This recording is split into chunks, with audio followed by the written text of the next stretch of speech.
Bonjour et bonsoir, salaamaaleykum yéen ñi nga xamante ni yéenay safoo di suivre seen chaîne bi di SENactu tey nag dañuy andi beneen facette boo xamante ni genre podcast la di leen wax li xew ci dëkk bi wala di leen nettali wala di leen aussi expliquer lan moo am ci dëkk bi wala dëkk bi fan la toll d'après bi ñu nekkee ci réew mi ba léegi mais booba léegi nag aussi amul ay changement yu bëri et du coup tey nag dañ leen andi thème bu am solo thème boo xamante ni gars yi yëpp moom la ñuy coowee mooy thème boo xamante ni c'est thème de la jeunesse lu tax ñu jël thème bi ñu nar ko waxtaan ak yéen parce que la jeunesse est un atout d'un pays et la jeunesse encore une fois c'est mooy loo xamante ni ku bëgg a développer ci lay jaaree mën naa ci citer ay réew yu bëree bëri mën naa commencer le temps de Chine avec Mao Zedong bu mu jugee ci Chine dem avec la France am na lu bëree bëri yoo xamante ni aussi mën naa ko ci expliquer di leen jox ay jàngat mën naa ñëw aussi di leen wax la jeunesse constitue la beauté et la fierté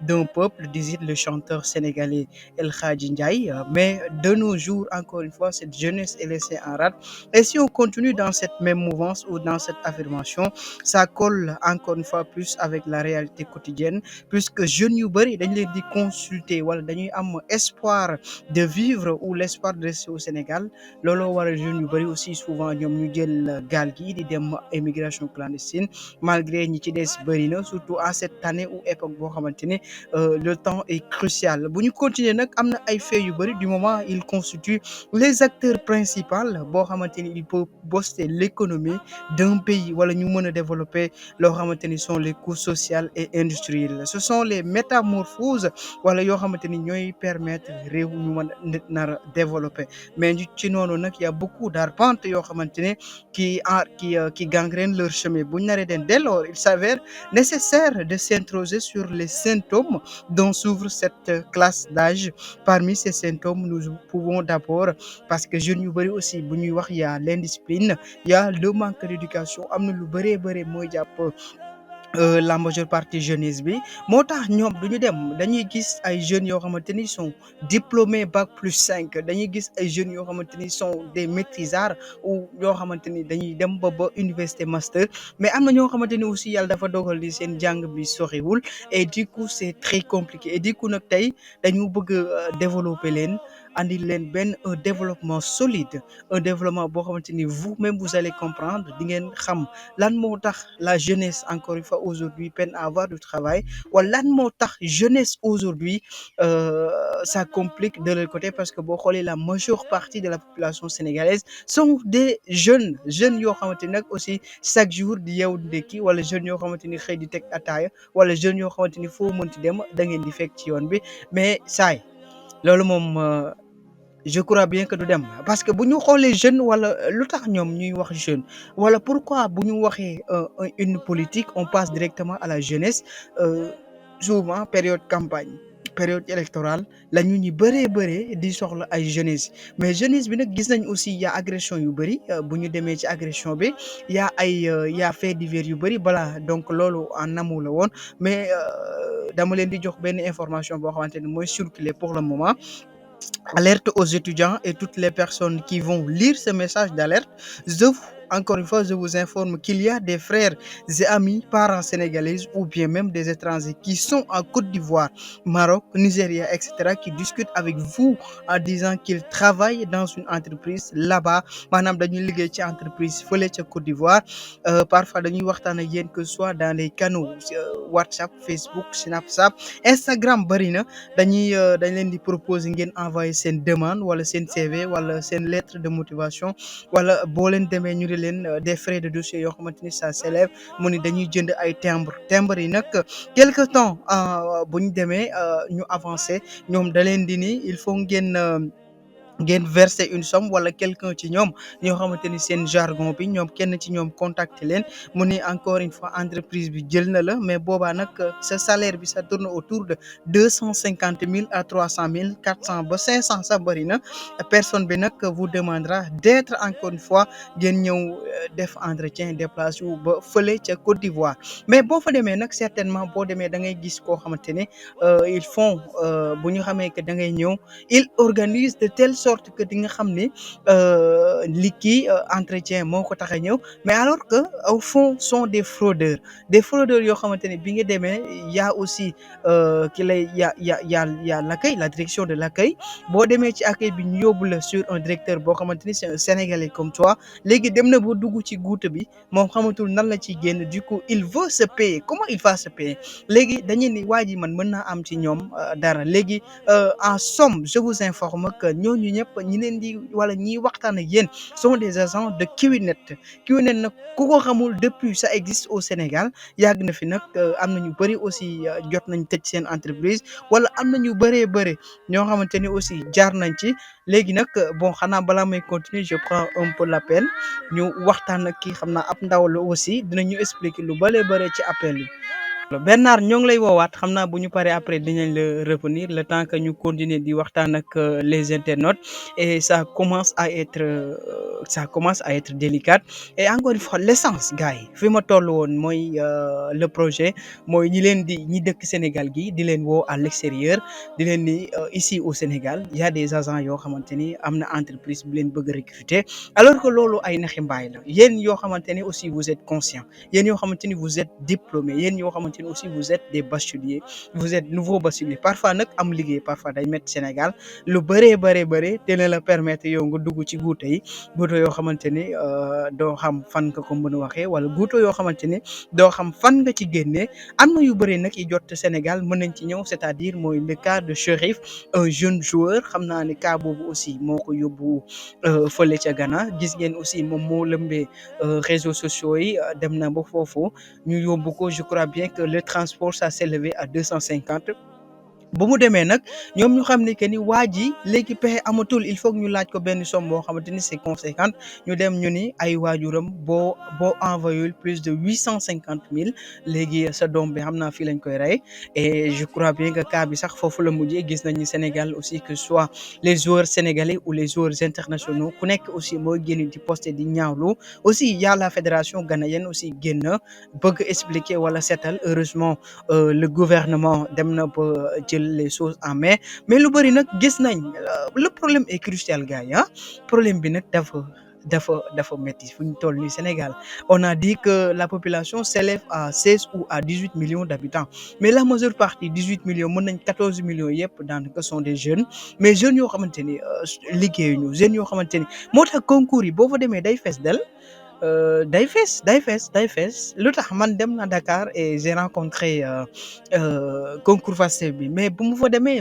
je me suis dit que est-ce que du université moo génn mais c'était tellement dur et c'était compliqué mais y a le monde qui converge pour aller à Dakar juste pour def benn concours c'est-à-dire le FASTEF mais il y a beaucoup de résultats aussi yi génn mais résultat FASTEF niveau bac aussi génnegul di wax gars yi nañu gën a taaxeerlu xaarale aussi xam naa ni dafa jotagul rek les organisations avec les campagnes looloo tax aussi les organisations présidentielles looloo protocole yi du yomb ñu ñëw un peu ci inscription maanaam concours CREM bi di ñëw il y a plus de 80 000 personnes yoo xamante ni ñoom ñoo jot a inscrire gum ñoo xamante ni moom la ñu reconnaître que sont inscrits mais par contre am na ñoo xamante ni seen dossier a été recalé parce que matul wala yoo xamante ni à cause de leur plateforme saturée demaguñu donc li ñu mën a jàpp ndeegum ci ay nit ñoo xamante ni ñoo inscrit ci plateforme bi pour concours CREM bi ça s'élève à 80 000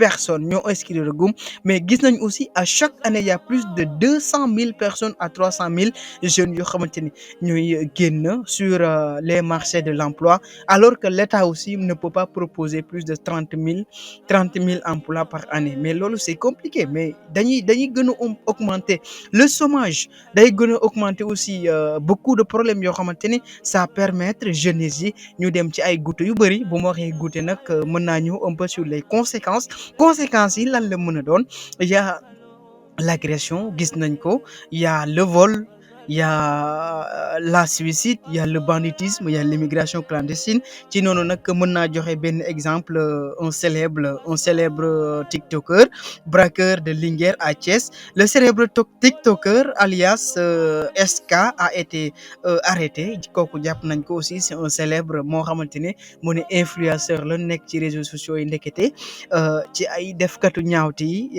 la mujjee ñu dem fële ca cité Kalia 16 homosexualités surprises en plein débat et ils sont des footballeurs des étudiants et xool ma loolu lan moo ko waral c'est-à-dire jeunesse bi xamuñu fu ñu war a jëm léegi urgent drame au marché central de Thiès FC poignardé à mort au Carrefour en tout cas gars yi loolu dem na ba métti xol jeunesse bi je crois bien qu'il y a le président Abdoulaye Wade qui l'avait dit dis-moi la jeunesse que tu as et je te dirai la jeunesse que tu auras et bien sûr foofu la ñu toll réew bi nag gars yi réew mi jot na ñu def benn taxaw seetlu boo xamante ne dinañ xam lan mooy problème bi wala le gouvernement actuel moom il se pose des questions sur loo xamante ne moom en tout cas sont les interrogations mais nag bu ñu xoolee wala d'après lu ñu comprendre bi gouvernement bi ñëw man nag bon je suis pas policier mais bi gouvernement bi ñëw am na ñu bëri dañoo promettre ni la jeunesse dinañ leen trouver l'emploi dinañ mettre la jeunesse dans de bonnes et conditions stables léegi baleen ñu waxtaan ak internet bi soog a dugg Lamine ñoo lay ziar naka mu ça va bien am nañ mbégte ak kontaante accueillir la ci suñu podcast bi di waxtaan un peu ci li jëm ci la jeunesse léegi dañ lay laaj Lamine problème les problèmes sont majeurs maintenant yow lan nga xalaat ni moo jàpp la jeunesse wala lan nga xalaat ni moo jàpp jeunesse bi ba jeunesse yi mënuñ dem chaque jour aussi y a le chômage qui continue.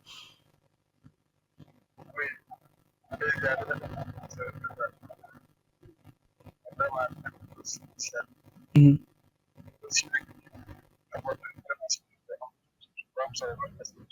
mhm, mhm, mhm, mhm. Waaw. Mhm, mhm, mhm, mhm. D'accord baal ñu rek nga yëkkati kàddu gi tuuti ci kaw. C'est bon c'est bon. Ah. Mhm, mhm, mhm, mhm, mhm,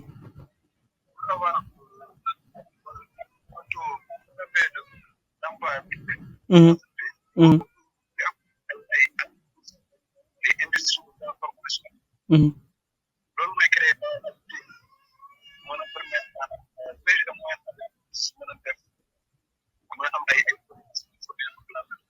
mhm,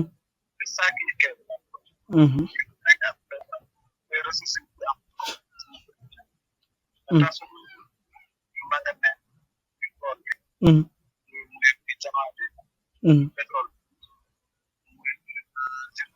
Mais laal nga point bu am solo Lamine c'est-à-dire le Sénégal a des ressources immenses c'est-à-dire il y a le basalte, il y a l'eau, il y a le pétrole et le gaz mais boobu léegi nous sommes dans une nuance mën naa ni y a pas quelque chose de clair dans la tête des jeunes Lamine.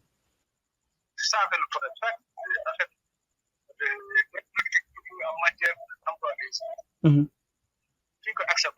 mhm,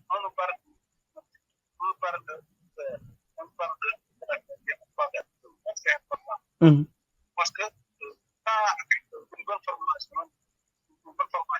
mhm, mhm, mhm, mhm, mhm, mhm, mhm, mhm, mhm, mhm. Mais souvent, Lamine, le problème se pose, hein. Le problème se pose, nga baal ma, le problème se pose, am na ay jamono dañu ni woon la consommer local ba dem ba waa zone Kayar par exemple wala waa zone de Noto dem ba produire seen pomme de terre seen et surtout c'était des jeunes mais avec la visite du ministre mais gars yi dañoo dem ba sànni affaire yi ci kaw tali bi parce que dañoo amul les chambres froides yoo xamante ne war na est-ce que c'est encourageant cas boobu.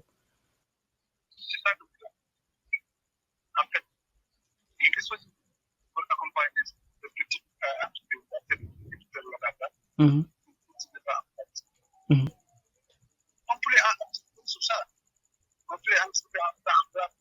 mhm, mhm, mhm, mhm, mhm, mhm, mhm, mhm, mhm,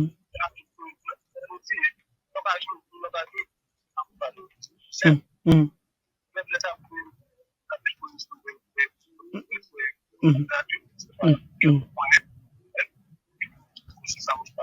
Macha Allah, macha Allah. Mhm,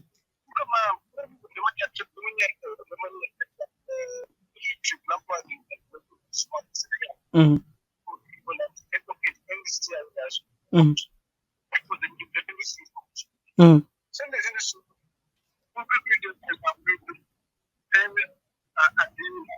mhm. Macha Allah. Mhm,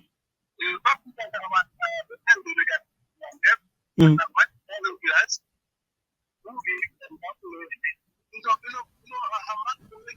mhm. Mais on dit souvent au Sénégal, le Sénégal a ay main-d'œuvre par rapport, si on se réfère sur l'histoire, le cas de l'Allemagne, loolu la manqué woon moo tax il a accepté l'immigration clandestine mais Sénégal am na main-d'œuvre lu tax moo ko lan moo ko teree dem peut-être di exploiter côté agriculture bi.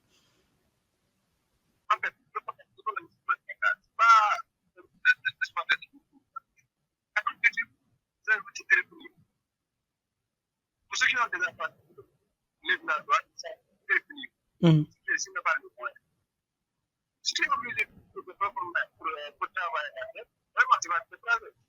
mhm,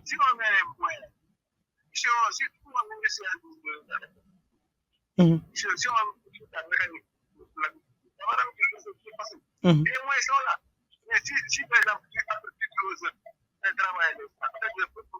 Mhm. Ah ouais, certainement. Mhm. Ouais, souvent avec le. Mhm, mhm,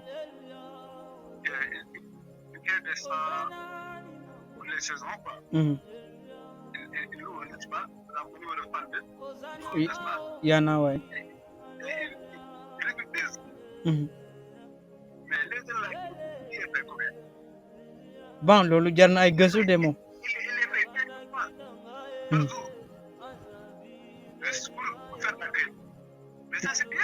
mhm.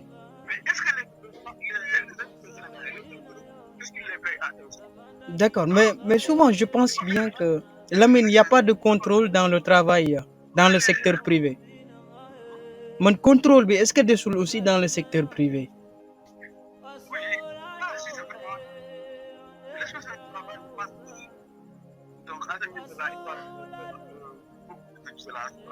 Mhm, mhm,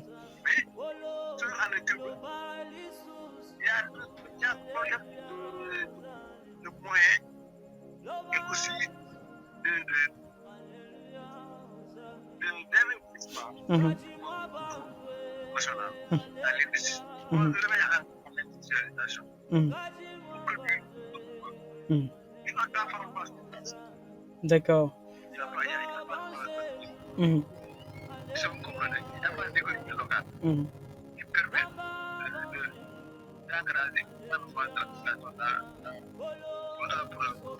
Machallah. Mhm, Mhm.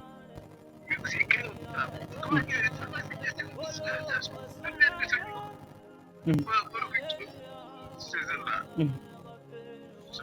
Mais Lamine, la dernière question que j'ai à vous poser, c'est léegi dañoo am benn jeune boo xamante ni c'est un jeune influenceur, un jeune qui wala des jeunes yoo xamante ni se réveillent de TikTok dañuy yendu TikTok di fanaan TikTok. Est-ce que ces jeunes mën nañ développer?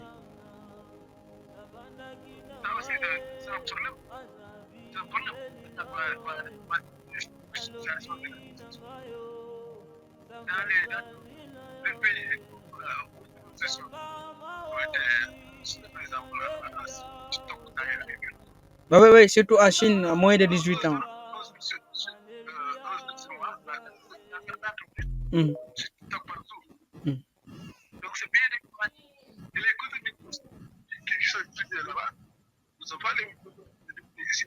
Mhm.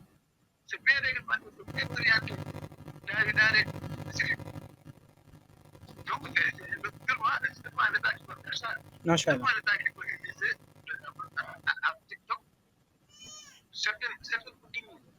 Mhm.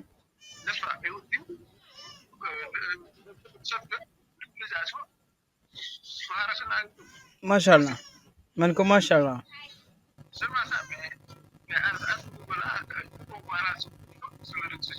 Mhm. te te te ku nekk daa bëgg am iPhone 17 Lamine.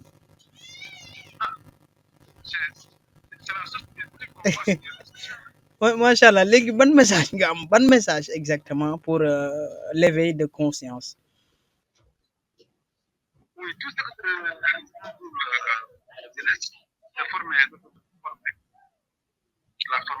Mhm. Mhm.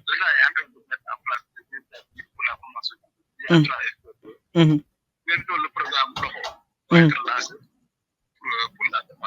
Mhm. Macha allah. Mhm. Mhm. Mhm. Macha allah. Mhm. Macha allah. Mhm. Mhm. Macha allah. Macha allah. Mhm. Mhm. Macha allah.